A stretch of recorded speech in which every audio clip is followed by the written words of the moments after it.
Whelan Presley Funeral Home and Crematory have been serving Quad City families and veterans since 1889. Whelan Presley Funeral Homes are located in Rock Island, Milan, and Reynolds, and are proud supporters of WQPT.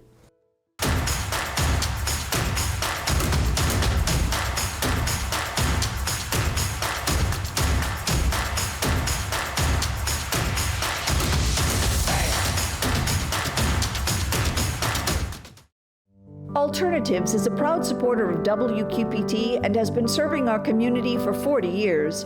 Alternatives provides professional guidance to maintain independence and quality of life for older adults and adults with disabilities. The races are coming to an end in Illinois. What do the voters want, and who are the candidates that say they can provide it? A look at what's shaping up in the 2020 vote in the cities.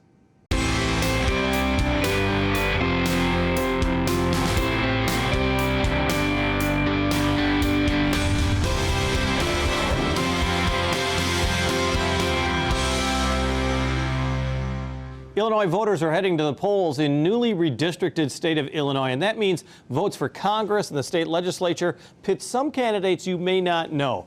But the statewide races, especially the one for governor, is capturing the attention of all Illinois voters. And we talked with Western Illinois University Political Science Department Chair Dr. Keith Bockelman as Illinois residents cast their ballots and let their feelings be known.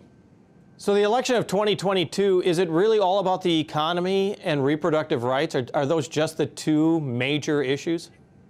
Well, I think the economy is certainly an issue. I've seen some polling, and this is nationwide polling, that suggests abortion is actually about the 8th most important issue. So there are some other things, including, the future of democracy has actually become an issue now. But it's looking like abortion may not be as big an issue as we may have thought. The Supreme Court and the makeup of the Supreme Court is an important issue to voters, and I think that's related in some ways to the abortion issue. But the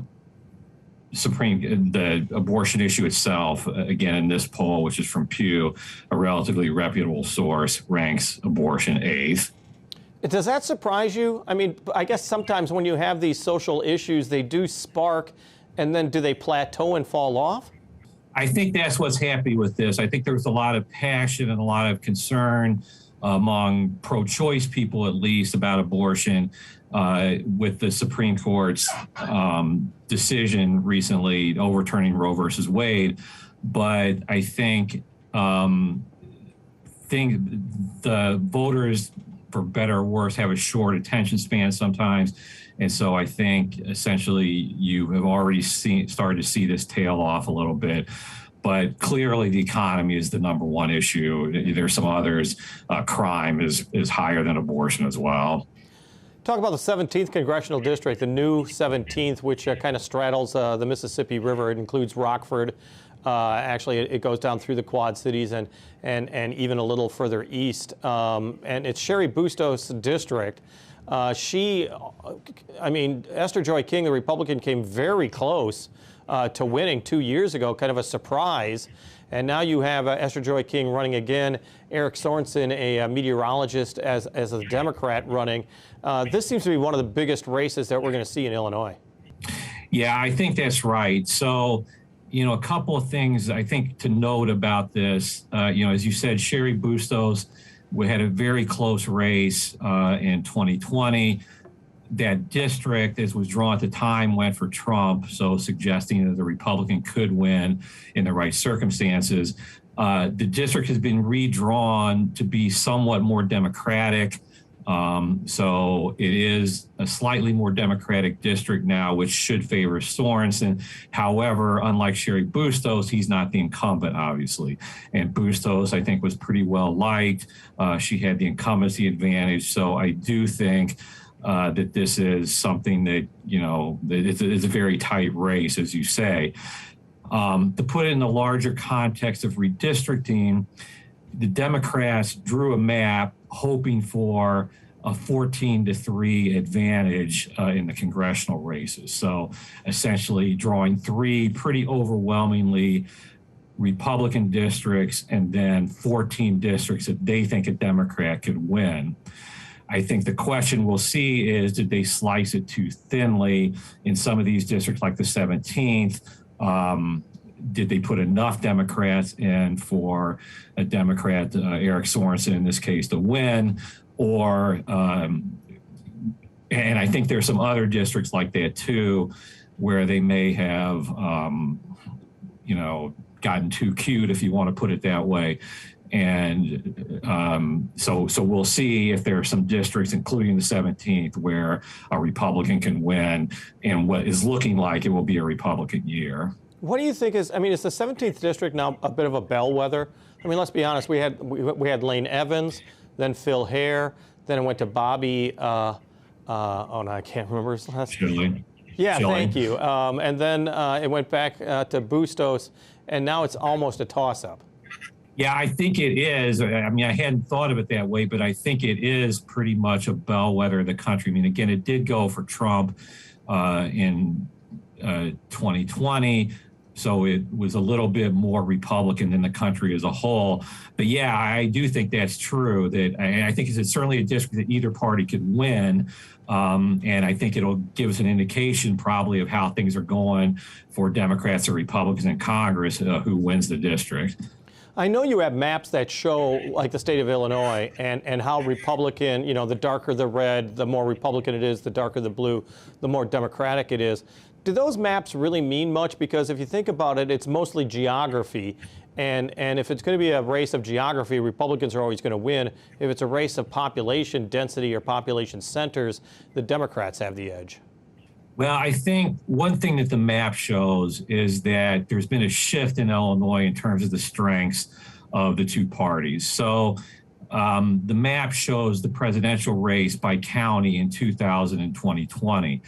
And so what you could see there is that in 2000, there were a lot of downstate areas, including in West Central Illinois, Northwest Illinois, that were Democrat, and that Al Gore won in 2000.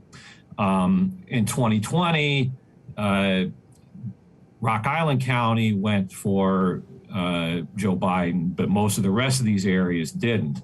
By contrast, in 2000, most of the Chicago suburban area was Republican. That's really shifted Democrat. So you can see in sort of the larger dynamics of what's happening in Illinois is that the downstate area, including the area around the Quad Cities, has become more Republican. I mean, again, Biden did win Rock Island County, but many of the surrounding counties went Republican. Whereas in 2000, most of the Chicago suburbs were going Republican. In 2020, they were going Democrat. So it shows that downstate is becoming a more Republican area, and the Chicago suburbs are becoming a more Democratic area. And that's kind of shifted the political dynamics in Illinois. Well, and we've really learned that once again in the Esther Joy King, Cheri Bustos race, where King did very well in counties like Whiteside, just north of the Quad Cities, and Mercer, McDonough, Warren to the south of the Quad Cities. I mean, that's what we're really seeing. Yeah, that's right. And so, particularly the more rural counties are becoming much more Republican. But even in the sort of more urban areas of downstate, Peoria, Rock Island, so forth, while they're still Democratic, the trend seems to be also Republican to some degree. And again, we'll see how this plays out in this 2022 congressional race. And you go back to Bobby Schilling winning. I mean, he beat Phil Hare, and then Cheri Bustos defeated him. Was he an outlier as far as a Republican in the 17th district? Or was it just that it shows that, you can win, either party can win in this district? Well, I think it does show that either party can win in the district. If I remember correctly, and I'm not, don't quote me, well, I guess you are quoting me, but if I remember correctly, that Bobby Schilling may have won in 2010, which was a good year for Republicans. So you have, the makeup of the district, obviously, but you also have these swings back and forth. 2010 was a very strong Republican year. 2018 was a strong Democratic year. So in 2010, the Republicans won over 50 seats. In 2018, the Democrats won or picked up about almost 50 seats. So, that plays in. These national trends can play in as well, in addition to the makeup of the district. I'd like to talk about some of the statewide races. Of course, one of the biggest ones in Illinois is J.B. Pritzker against Darren Bailey. Pritzker got the candidate he wanted. Well, he did. You know, I think you've had a lot of cases, including this one in the governor's race, where the Democrats have kind of invested in advertising to try to get the Republican they wanted. We'll see if they really want it if the Republican wins. Now, I think all the polls are suggesting that J.B. Pritzker is leading Darren Bailey by a lot, up to 15 points. We have seen, though, in previous years that polls are not always right. There seems to be a trend toward polls, particularly underrepresented Republican voters. And so while I certainly would predict that J.B. Pritzker is going to win, and that Darren Bailey is a weaker candidate than some of the other people that were running in the primary, in the Republican candidates, that I would say weaker in a statewide election in Illinois. You know, we still have to have the actual vote, and we'll see what happens. But all indications are that J.B. Pritzker is in the lead. That really seemed to be part of the Democratic playbook in a number of locations. I mean, you look at Michigan as well, and Illinois, is that the Democrats were trying to get perhaps the more right-wing candidate, the one that they thought was easier to defeat. Is that really playing with fire? I think it is. I mean, you know, I think it's not only that Darren Bailey was the most conservative candidate. I think they also, the Democrats, I mean, also want a candidate who would not run strongly in the suburbs. So I think Richard Urban, for example, who's a suburban mayor, right, or even Jesse Sullivan, they, you know, would have given J.B. Pritzker more of a run in the suburbs, I think. And that's really the area that decides elections now. So you've got Chicago's going to clearly go for the Democrat. Downstate is going to go for the Republican. So who wins in the suburbs? And I think, you know, Darren Bailey, he, you know, comes off as very deep Southern Illinois. And so his issue positions and also his persona are probably a harder sell in the suburbs than, again, say Richard Urban might have been. But again, to your question about this is playing with fire, yeah, I absolutely think it's playing with fire.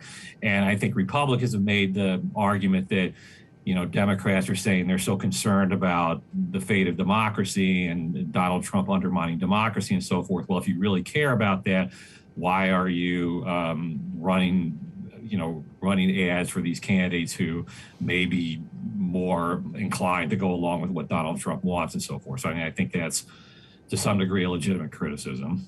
Darren Bailey really entered state prominence because of his opposition to the COVID mandates that were enforced and touted in some ways by Governor Pritzker. Is COVID still, you think, a factor in this particular election in Illinois? Just because people are still upset about mask mandates or upset about school closings? I mean, has the electorate moved on from COVID? My sense is to some degree the electorate has moved on. With that said, I think it did. I think it was an issue in the primaries, and I think you can also see this in particular with the Attorney General candidate, Tom DeVore, who was a strongly anti-school closing activist, anti-mask activist, filed a number of lawsuits against Pritzker's policies on COVID. And then he was nominated as the Attorney General candidate for the Republicans, even though he had quite a bit less money. So I do think that, it was important in the primary. And I think particularly for the people who were especially mad about this. But I don't think there's much indication that this is still something that's really important to people in the general election. To the extent that it is, I think they were probably already going to go for Bailey anyway. So I don't know that this is going to have a huge impact on the general election. Governor Pritzker, of course, points out debts are being paid. The budget is balanced. He says critics say that comes on the federal money that's been funneled into Illinois. When it comes to the budget and budgeting, as well as taxation. I wonder, does Governor Pritzker paying a price for his support for the flat tax that really did fail statewide in the last election? Yeah, I don't think he does. I mean, again, I think memories tend to be short about this. I think also since the progressive tax failed, it didn't actually affect anybody's taxes. So, the last tax increase was still during the Rauter administration. So I think it's hard to blame Pritzker for that. I think going back in kind of comparative terms, in terms of the 2018 election, a lot of times the election is a referendum on the incumbent if they're running for re-election.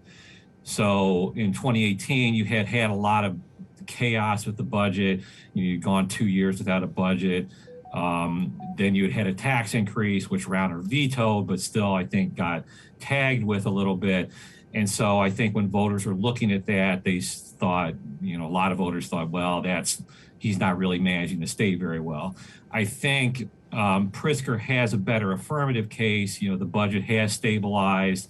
The state is paying its bills more quickly. Now, again, as you mentioned earlier, I think there are certainly critics of him in terms of how he's handled COVID and so forth. But I think for kind of the voter in the middle, things seem to be looking up in some ways for the state. Now, I think one caveat you could maybe Pritzker has to answer for a little bit is the economic issue. Again, you've got major corporations like Boeing leaving the state. And so I think that could be a issue that Bailey makes some hay on, since it is tied to the economy. But I think in terms of the state budget and so forth, I think that goes really to Pritzker's benefit by and large. And I think of Boeing, and I was thinking, wow, they really weren't in the state long. I mean, they were in Dallas, and then they come to Chicago and then announce again. But that's another issue. But I guess this was relevant to the Quad Cities. Maybe I saw, I was in Chicago last weekend, and in the train station, there's all kinds of stuff about welcoming John Deere to Chicago. And my understanding is that there will be, some jobs. The headquarters is not moving, but there's some jobs moving to Chicago. So, I mean, I think that also plays out in terms of these, the downstate economy versus the Chicago economy, and how that plays out, and how the different regions feel things are going in their particular region. And I think that plays into again, the downstate region becoming more Republican and probably, voting more for Bailey, but the Chicago area where the economy is operating better, probably sticking with Pritzker. One other big statewide race is for U.S. Senate. It may not get as much attention, but I mean, it's Senator Tammy Duckworth, who's running against Republican Kathy Salvi. Once again, the power of the incumbency is playing out here, I'd assume. Yeah, I think that's right. And I think Salvi has had a hard time raising the kind of money that she would need to, be on the airwaves statewide and to challenge Duckworth. So yeah, I think Duckworth has a pretty big advantage for the prospective incumbency, clearly. And you take a look at the state of Illinois, and you've got Senator Durbin, who's got quite a bit of power, and Senator Duckworth, who's the vice chair of the DNC and is considered a rising star. Is that a huge benefit to the state? Well, I think it's somewhat of a benefit. I mean, obviously, being vice chair of the DNC, that's more on the political side. But I think, as you said, Senator Durbin has quite a bit of seniority. You also have Tammy Duckworth accruing more and more seniority. And so I think, and Senator Durbin's the number 2 now in the Senate, assuming the Democrats hold control, which we'll see. So I think that seniority and that power are important for Illinois. And I think, when Obama was the senator, you had this kind of, you still had a senator with seniority in the person of Durbin. You had this kind of rock star senator for a short-lived time, at least. But I think, Illinois, I think you do have a situation where the senators are seen as powerful and could deliver pretty well for the state. You did mention, of course, economy being the #1 issue, and that's always going to be linked to the administration. It seems like Democratic candidates on the local level are doing better than the president is on the national level. I mean, his negatives are still, pretty strong. What do you think the Biden impact is in Western Illinois? Well, I think that President Biden is still underwater. So he's have more negatives than positives in terms of. I think he's about 45% now positive, and so I think that typically the president's approval rating has a lot of impact on people's congressional vote in the midterm election. So putting this back in the context of the 17th district again. It, I think, helps Esther Joy King that President Biden's approval ratings are not any higher than they are. We see the Democrats, of course, with a supermajority in both houses of the legislature. We've seen Republicans at times nibble at that supermajority. Does that seem pretty safe? Well, I think the majority is safe. I would be shocked to the point of, well, I'd just say very shocked if the Democrats lost their majority in either the House or the Senate. I would not be surprised if they lost their supermajority. I mean, I think, again, it's expected to be a Republican year. I think in some of the suburban races in particular, I mean, that's kind of the battleground. I think it's possible that the Democrats could lose ground. Now, counteracting that to some degree, of course, again, is that the Democrats drew the maps, just like they did in 2000. So they've drawn them to protect their incumbents as much as possible. But I think there are at least a few suburban races, both in the Illinois House and the Illinois Senate, where the Republicans could make some gains.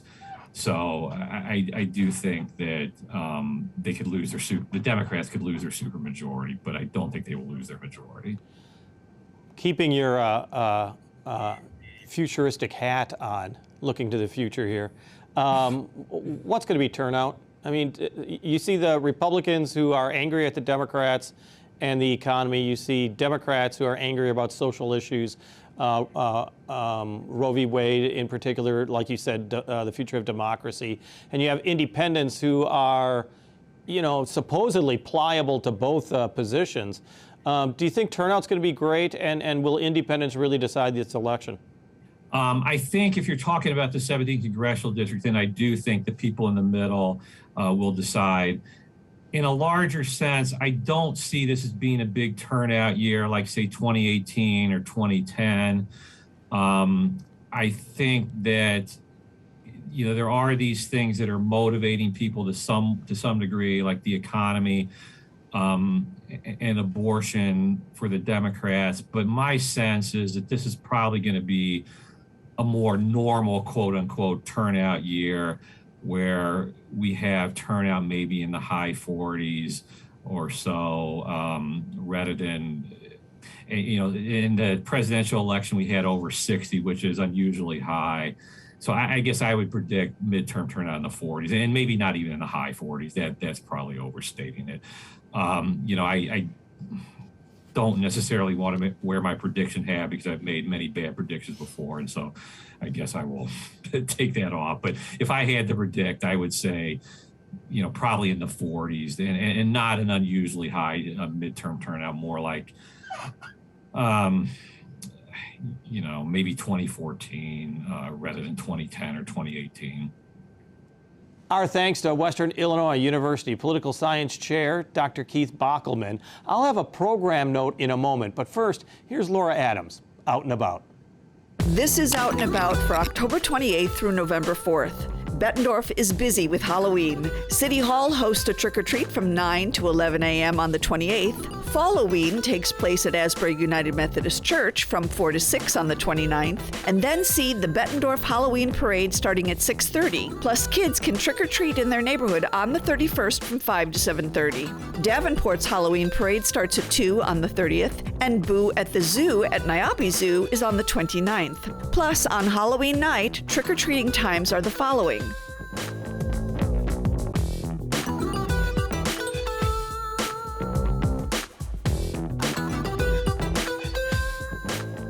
Geneseo City Park offers up a free Halloween event called Scarecrow Row, with more than 100 scarecrows decorating the park. Best viewing is from noon to 3 on the 29th. Plus, there's a spectacular trunk or treat at the Green Valley Softball Complex on the 29th from 3 to 5.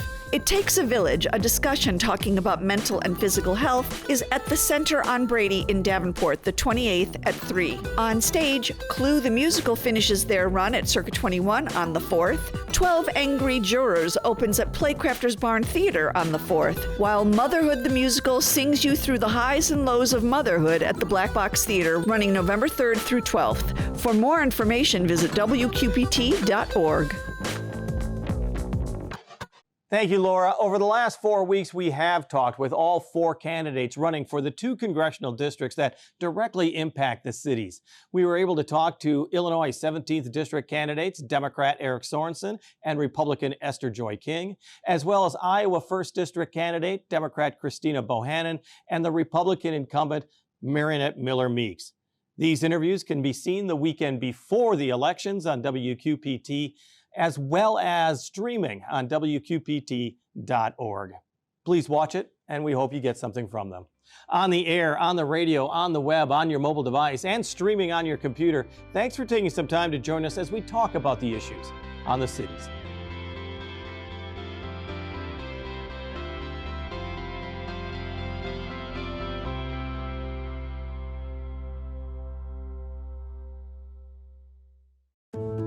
Whelan Presley Funeral Home and Crematory have been serving Quad City families and veterans since 1889. Whelan Presley Funeral Homes are located in Rock Island, Milan, and Reynolds, and are proud supporters of WQPT.